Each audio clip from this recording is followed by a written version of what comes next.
Assalamualaikum warahmatullahi wabarakatuh. Hello everyone, ketemu lagi sama aku di channel Eng Ing Eng. And today we are going to learn about preposition of place, in, on, dan at.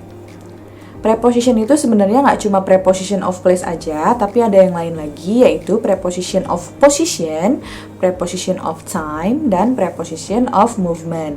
Preposition of place itu adalah preposisi yang menunjukkan tempat. Kalau preposition of position berarti menunjukkan posisi sebuah benda atau posisi sebuah tempat. Kemudian preposition of time adalah preposisi yang menunjukkan waktu. Kemudian preposition of movement adalah preposisi yang menunjukkan pergerakan. Untuk yang tiga preposisi lain kita akan bahas nanti, kita akan fokus ke preposition of place-nya aja ya.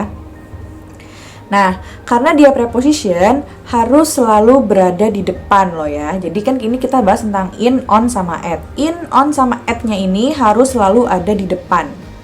Contohnya seperti apa? Sebelum kita ke contoh, kita lihat dulu diagram berikut. Di sini ada gambar segitiga terbalik. Tapi kita akan fokus ke sebelah kanannya aja, yang place ya. Di sini in ditaruh di paling atas, kemudian on di tengah-tengah, dan at itu paling bawah. Kenapa ditaruhnya seperti ini ya, segitiga terbalik, jadi yang paling besar sampai yang paling kecil? Karena penggunaannya pun seperti itu, dari yang paling luas atau tidak spesifik sampai yang paling kecil, yang paling spesifik. Maksudnya gimana nih, yang tidak spesifik dan yang paling spesifik? Kalau yang tidak spesifik itu misalnya nama negara atau nama kota.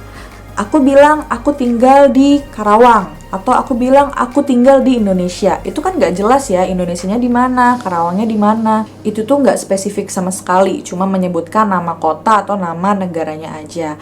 Kalau kita mau lebih spesifik lagi, kita bisa pakai yang on.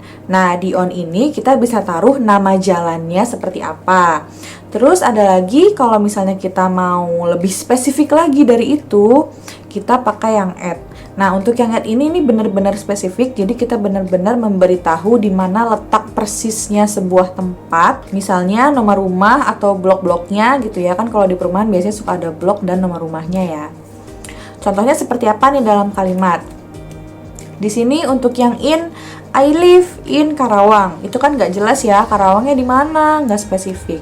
Kita lebih spesifik lagi yang kedua, I live on Jalan Galuh Mas, Karawang.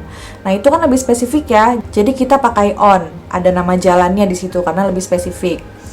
Kemudian kalau mau lebih spesifik lagi, biar ketemu nih rumahnya, kita pakai nomor rumahnya. I live at Jalan Galuh Mas Raya number 123, Karawang. Itu cara penggunaannya. Jadi segitiga tadi tuh yang ini harus diingat-ingat urutannya. Yang pertama in, yang kedua on, dan yang ketiga at. Di sini nggak ada conversation examples karena nanti di video berikutnya akan ada examples tentang introduction yang include sama preposition of place ini ya. Nah, mungkin cukup segitu untuk preposition of place, tapi untuk kalian yang masih kurang puas nih, contohnya kok cuma satu sih, cuma segitu aja.